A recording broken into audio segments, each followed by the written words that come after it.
এক শহরে এক পতিতা এসে আস্তানা গাড়ল, আর ওই শহরের মানুষের চরিত্র নষ্ট করার জন্য টাকার বিনিময়ে জেনা করত। ওই এলাকার যিনি বুজুর্গ ছিল তার কাছে খবর গেল, মানুষ খবর পৌঁছাই দিল, হুজুর এই শহরে একটা পতিতা নারী এসেছে, যে আমাদের সন্তানদের চরিত্র নষ্ট করতেছে, যে আমাদের এলাকার যুবকদের চরিত্র নষ্ট করতে আছে। এ আল্লাহর ওলি, আপনি একটু খোঁজ খবর নেন, কি করা যায় পরামর্শ চাইলেন। আল্লাহর ওলি কোনো কথা না বলে ওই পতিতা নারীর কাছে চলে গেল। পতিতা নারীর কাছে যে পতিতা নারীকে বলল, তোমার বাড়িতে আজকে আমি রাতে খদ্দর হব। এই কথা বলিয়া আল্লাহর ওলি চলে আসলেন। ওই বুজুর্গ এই কথা বলিয়া চলে আসলেন, আর পতিতা নারীটা চিন্তা করল, হুজুর এইটা কি বলতে আছে, কেন আমার মতন পতিতার বাড়িতে হুজুর আসবে?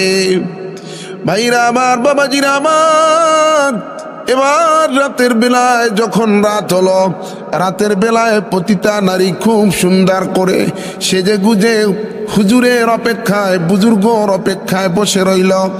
আল্লাহর ওলি পতিতার বাড়িতে গেল, মানুষগুলো সবাই যাওয়ার জন্য নিষেধ করল, বলল, হুজুর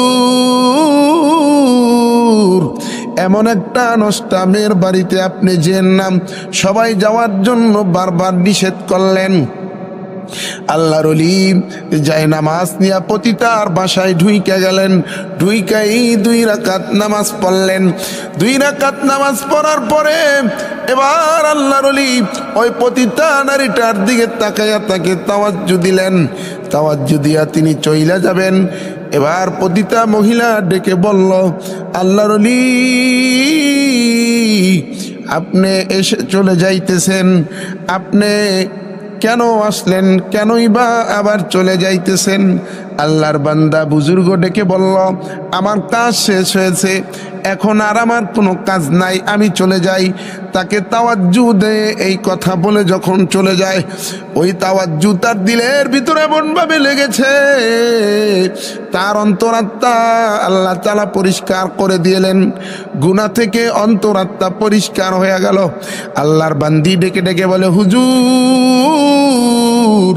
আমাকে আপনি তওবা করান, আপনার সাথে আমাকে নিয়ে যান। এবার বুজুর্গ আল্লাহর বান্দিকে তওবা করাইয়া বাহিরে নিয়ে আসলেন। নিয়ে আইসা এবার অন্য এক দরবেশের সাথে তার বিবাহ দিয়া দিলেন। বিবাহ দেওয়ার পরে এবার রাতে খাবার দাবারের আয়োজন করলেন।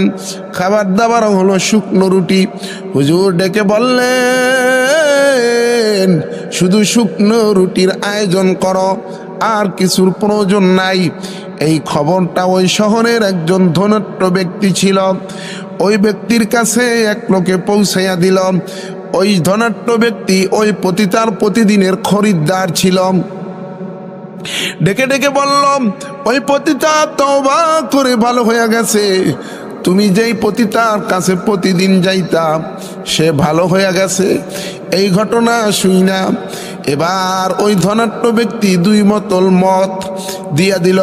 ওই আগন্তুক লোকটারও বলল, আজকে তার বিবাহ হয়ে যাচ্ছে, তার বিবাহেতে শুকনো রুটি খাওয়ানোর আয়োজন করা হয়েছে, বলে নাও নাও এই 2 বোতল মদ আমি দিয়ে দিলাম।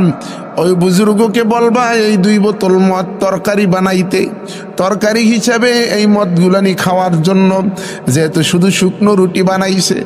এবার আল্লাহর বান্দা মদের 2টা বোতল আইনা হুজুরের হাতে দিয়া বললেন, হুজুর যেহেতু শুধু শুকনা রুটির আয়োজন করেছেন, এই নেন এই 2 বোতল মদ আপনি তরকারি হিসাবে ব্যবহার করেন।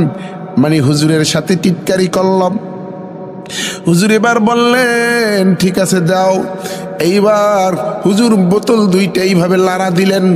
নাড়া দিয়া যখন নিচে একটা বাটির ভিতর ঢাললেন, আল্লাহর কি কুদরত, বোতলের মদ আর মদ নাই, সব খাঁটি ঘিতে পরিণত হয়ে গেছে। বলে ঘি মদের বোতল দিয়া যখন মদ ঢাললো, দেখে সব ঘি হয়ে গেছে, ঘেরানে পুরা পুরা বিয়া বাড়ি ভইরা গেছে। ওই লোকটা বলে, আমাকেও হুজুর রুটি দিল এবং ওই মদে পরিণত ঘি খাইতে দিল। আমি যখন রুটি দিয়ে ওই ঘি খাইলাম, ওইটা খাওয়ার পরে বুঝলাম এইটা দুনিয়ার কোনো ঘি না, দুনিয়ার ঘিয়ের স্বাদ এত বেশি না। এজন্য ভাইরা আমার, বাবাজিরা আমার, যারা গুনাহ থেকে তওবা করতে চায়, আল্লাহর রাসূল বলেন, আত-তাইবু মিনাজ যামবি কামান লা যামবা লাহু। যে ব্যক্তি গুনাহ থেকে তওবা করে, আল্লাহ তাআলা তাকে ছোট্ট শিশুর মতন বেগুনাহ মাসুম বানাইয়া দেন। এজন্য আপনার গুনাহ যদি আসমান পরিমাণ হয়ে যায়, আপনি যদি তওবা করেন, আল্লাহ তাআলা আপনার জিন্দেগীর গুনাহ খাতা মাফ করে দেবেন।